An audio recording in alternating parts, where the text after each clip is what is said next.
प्रभु यीशु मसीह के नाम में आपको अनुग्रह, शांति और आशीष मिले। कॉरी टेन बूम अलग सा नाम सुनने में लगता है, लेकिन ये एक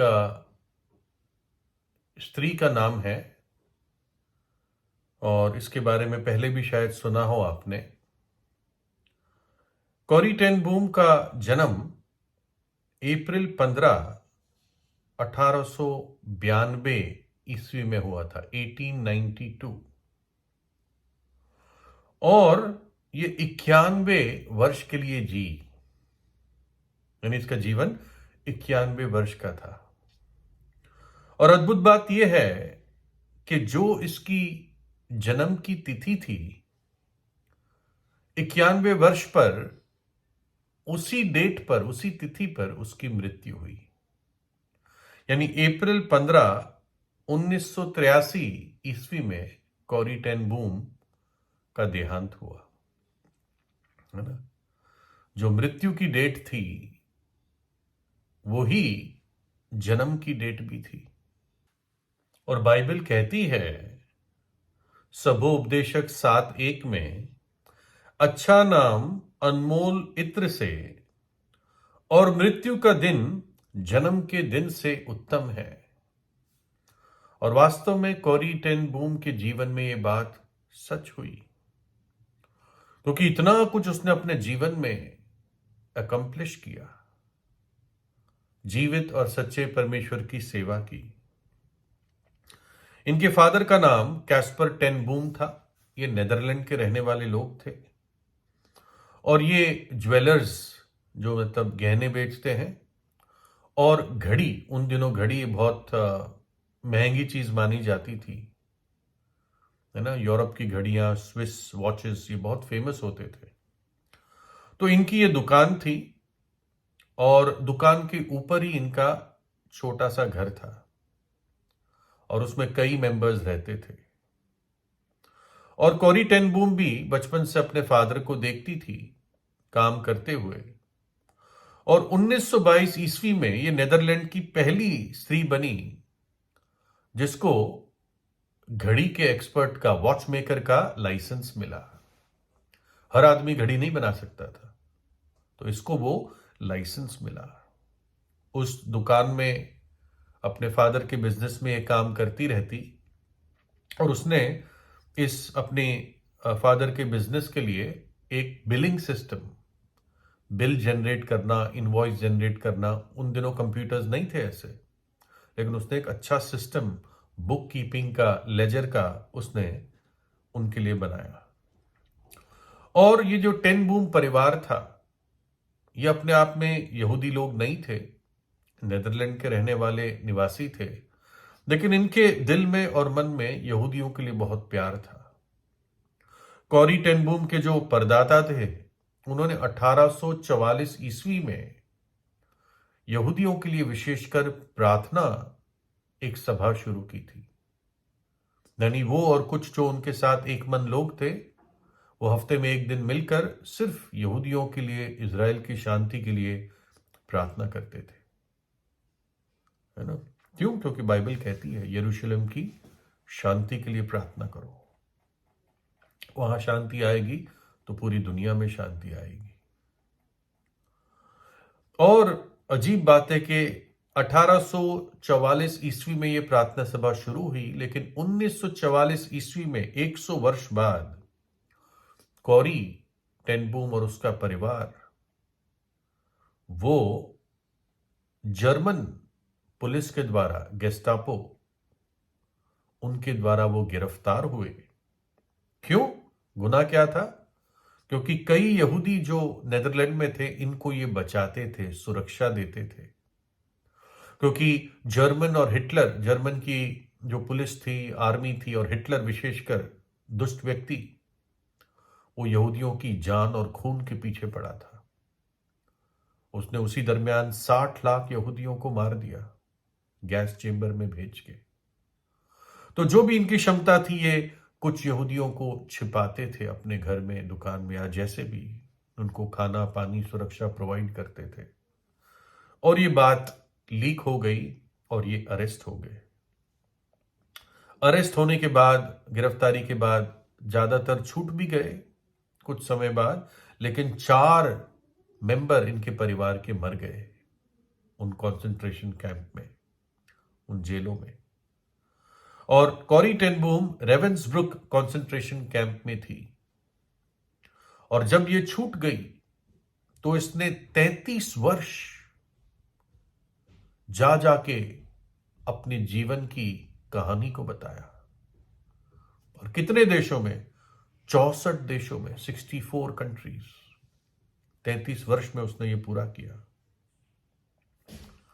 और विशेषकर जर्मनी, जिसने हॉलैंड का बहुत नुकसान किया था, हिटलर ने जिसने यूरोप को और विशेषकर पोलैंड को, यहूदियों को बर्बाद करने का पूरा उसने कसम खा ली थी, राक्षस बन गया था वो।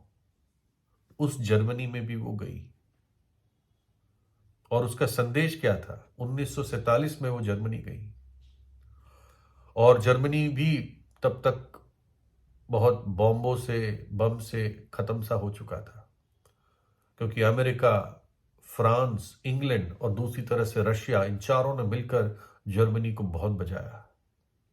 हिटलर ने सुसाइड कर लिया, और लोग वैसे भी घायल थे और मनों से भी घायल थे कि ये क्या हो गया हमारे साथ, हमने कैसा नेता चुन लिया था जो हमें गलत दिशा में ले गया। तो कॉरी टेन बूम जर्मनी भी गई, और उसका एक ही संदेश था उनके लिए, परमेश्वर क्षमा करता है, परमेश्वर क्षमा करता है। और उसने ये कहा कि यदि हम अपने पापों को मान लेते हैं, यदि हम अपने पापों को मान लेते हैं, अंगीकार कर लेते हैं, तो परमेश्वर उन पापों को सबसे गहरे समुद्र में फेंक देता है। वो हमेशा चले जाते हैं। और फिर परमेश्वर वहां पर एक तख्ती लगा देता है, एक साइन बोर्ड लगा देता है, और उस पर क्या लिखा हुआ होता है? मछली पकड़ने की अनुमति नहीं है। यानी जो पाप तुम्हारे परमेश्वर गहरे समुद्र में फेंक देगा, भूल जाएगा, दोबारा कोई उसको निकाल नहीं पाएगा। मछली पकड़ने की अनुमति नहीं है। तेरे समान, वचन कहता है, तेरे समान ऐसा परमेश्वर कहां है जो अधर्म को क्षमा करे और अपने निज भाग के बचे हुओं के अपराधों को ढांप दे। वह अपने क्रोध को सदा बनाए नहीं रखेगा, क्योंकि वह करुणा से प्रीति रखता है। परमेश्वर क्रोध से नहीं, परंतु करुणा से प्रीति रखता है। प्रभु यीशु को कभी भी किसी भी कलाकार ने, पेंटर ने हथियार के साथ उसकी कभी पेंटिंग नहीं बनाई। पेंटिंग बनाना मैं ये नहीं कह रहा हूं कि ठीक है, लेकिन जिसने भी बनाई कभी भी हथियार के साथ नहीं बनाई, या तो चरवाहे की तरह या भेड़ों के साथ।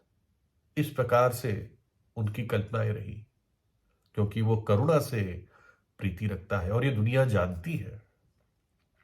वह फिर हम पर दया करेगा, हमारे अधर्म के कामों को लताड़ डालेगा, तू उनके सब पापों को गहरे समुद्र में डाल देगा। और जैसे कॉरी टेन बूम ने कहा, फिर वो एक तख्ती लगा देता है, मछली पकड़ना की अनुमति नहीं है, नो फिशिंग अलाउड। और बाइबल की ये एक मुख्य शिक्षा है, बुनियादी शिक्षा है, परमेश्वर क्षमा करता है, परमेश्वर प्रेम करता है मुझसे और आपसे। परमेश्वर मेरे और आपकी भलाई चाहता है। उसके विचार मनुष्य के प्रति, आपके प्रति भलाई के हैं, बुराई के नहीं, ताकि अंत में तुम्हारी आशा पूरी करे। वो नहीं चाहता है कि मनुष्य का प्राण नाश हो जाए और मनुष्य की आत्मा सदा के लिए नरक में जलती रहे, जहां पर रोना और दांतों का पीसना है। इसलिए परमेश्वर ने मनुष्य के पापों की क्षमा के लिए प्रयोजन किया। उस पहाड़ पर उसने प्रयोजन किया, उस कलवरी के पहाड़ पर, जहां पर परमेश्वर के पुत्र ने मनुष्य जाति के लिए अपना प्राण दिया, अपने शरीर में हमारे पापों को उठा लिया, हमारी सजा को उठा लिया, अपने पवित्र लहू को बहा दिया, ताकि जो कोई उस पर विश्वास करे उसके पाप धुल जाएं उस लहू से। वो व्यक्ति नाश ना हो परंतु अनंत जीवन पाए। जैसे एक गुनहगार को जेल में रखे वो एक कीमत चुकाता है, सजा पाके एक समाज के प्रति कीमत चुकाता है, वैसे प्रभु यीशु मसीह ने हम गुनहगारों के लिए कलवरी के क्रूस पर दुख उठा के कीमत चुकाई।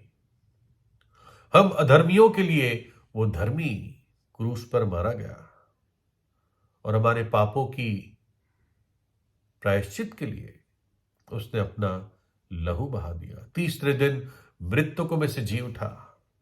क्या ही धन्य है वो जिसका अपराध क्षमा किया गया और जिसका पाप ढांप दिया गया हो। क्या ही धन्य है वो मनुष्य जिसके अधर्म का परमेश्वर लेखा ना ले और जिसकी आत्मा में कपट ना हो। ये धन्य व्यक्ति है। संसार की सब चीजें पा जाना ये धन्य नहीं है। परमेश्वर की दृष्टि में वो व्यक्ति धन्य है जिसके अपराध क्षमा हुए, जिसकी आत्मा में कपट ना हो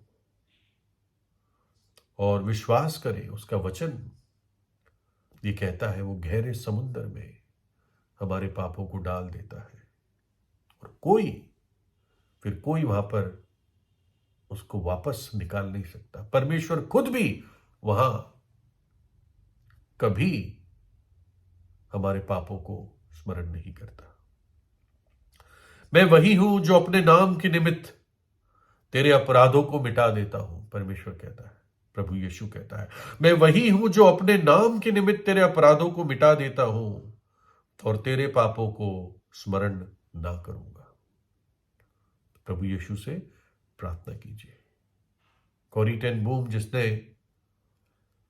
उन जर्मन लोगों से दुख उठाया और 57 सहा 4 परिवार के लोग मर गए, उनके पास भी वो जाके उसने वो क्षमा का संदेश दिया क्योंकि उसने खुद क्षमा पाई। और परमेश्वर आपको भी क्षमा कर सकता है। वो धर्म बनाने नहीं आया, वो मनुष्य का उद्धार करने के लिए आया। इसलिए प्रभु यीशु से प्रार्थना कीजिए अपने दिल की गहराई से। प्रभु यीशु आपको आशीष दे।